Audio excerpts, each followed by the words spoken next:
I'm pleased to say I'm joined by the winner of Players' Championship 1 on Saturday, Ryan Searle. Thanks for the time, Ryan. How are you doing? I'm good, thanks. Thanks for having me. Thanks for joining us, and let's start by touching on that win at the weekend, your fourth Pro Tour title in as many years. And I just mentioned off air we had you on a few years ago. Do you still get the same buzz when you win these titles on the floor against the world's best players? I do, yeah, and obviously with the form not being too great over the last few months, it was nice to get back in the winners' circle. Mentioned off air, I was listening back earlier to the last time we had you on the show. It was just after you won your first title, February 2020, and you said to Burton, my co-host, it was still sinking in. You're in the top 16 now, established there. Do you feel like you're almost expected to be winning these titles each year now? Yeah, I mean, I've only ever won a season so far, so I'd like to try and win more than one this season. Obviously, winning one so early makes it a tiny bit easier as the season goes on. So, yeah, if I could pick up another one or two, that'd be great.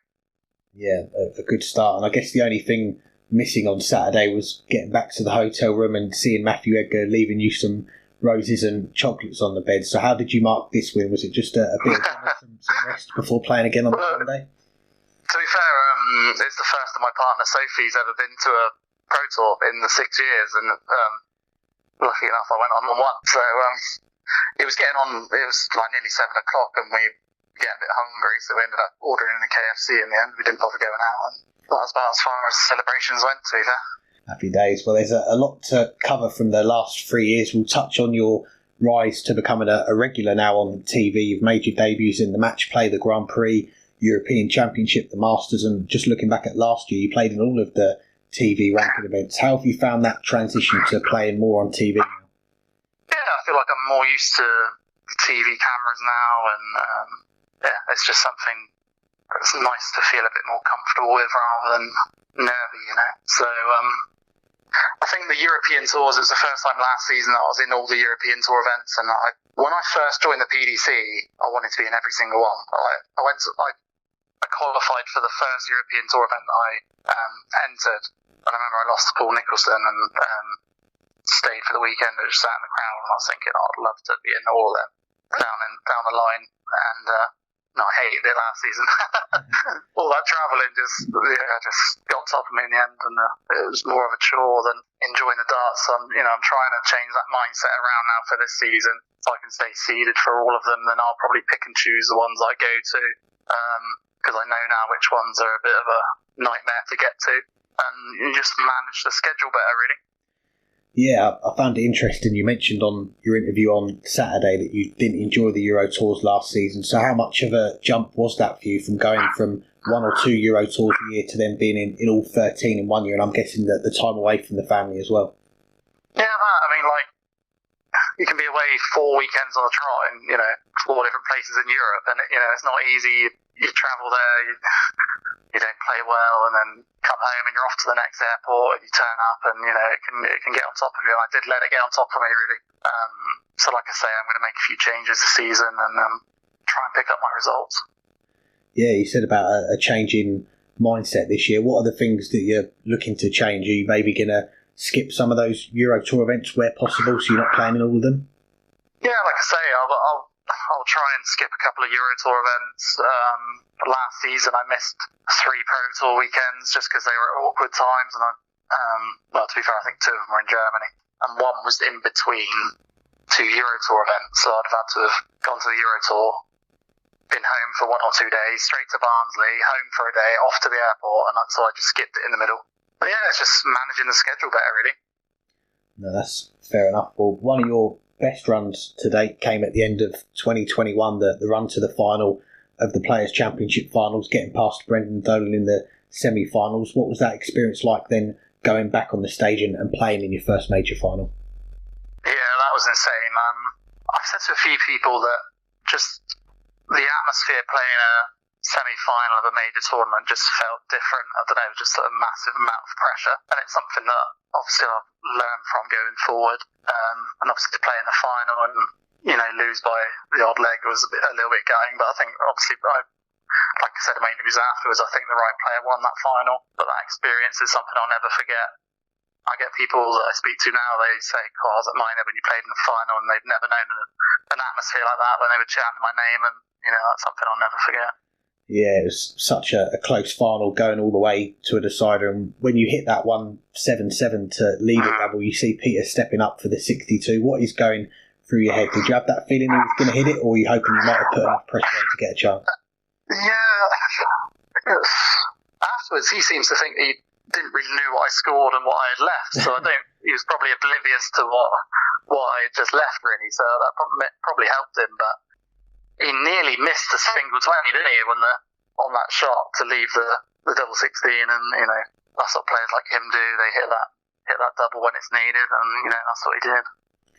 Well, from one Scottish world champion to another, Gary Anderson, a player that you've been practicing quite a bit with recently. You said in your interview on Saturday, since the World Championship, it has been 2 sessions a week with Gary. Do you feel like already that's paying off with the title at the weekend? Yeah, I think so, but like I said in that interview, Gary's been absolutely battering me, so I didn't really know where I was as far as my standard, really.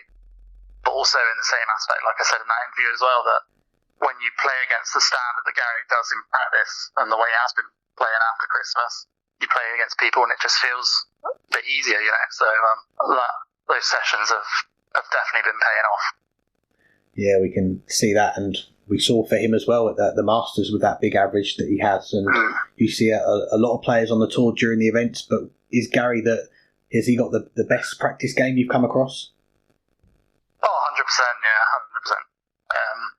I can't get close to him some nights, just can't get close, and I don't feel like I'm playing that bad either. He's just his timing, even his finishing as well, has just been unbelievable. I was expecting him to do a little bit better at the weekend, to be fair, but he's got plenty of time. He's just sort of getting back into practicing, and looking forward to what he can do for the rest of the season as well.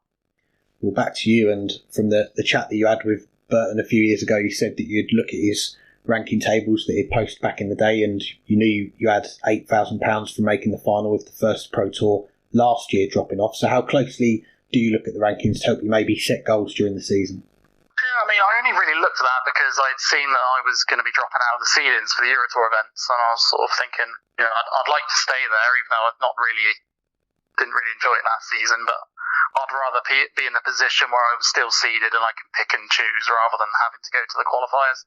So yeah, other than that, I don't really look. My partner looks probably more than I do, to be fair. We'll finish up in a moment on that win at the weekend, but I just wanted to touch on the back end of last year, and many people that we spoke to, they regarded it as the match of the year between you and Dirk van Duijvenbode in the Players' Championship final. You had that 103 average, he had the record 112 and pips you 10-9 at the post. Are you able to take much from games like that when they don't go your way, or is it a reminder that you went far away? I had a little bit of an outburst on social media straight after the game, sort of in the heat of the moment, saying I bottled it and, blah, blah, blah. But, being 7-3 up at the break, I thought I was just going to cruise that game, really.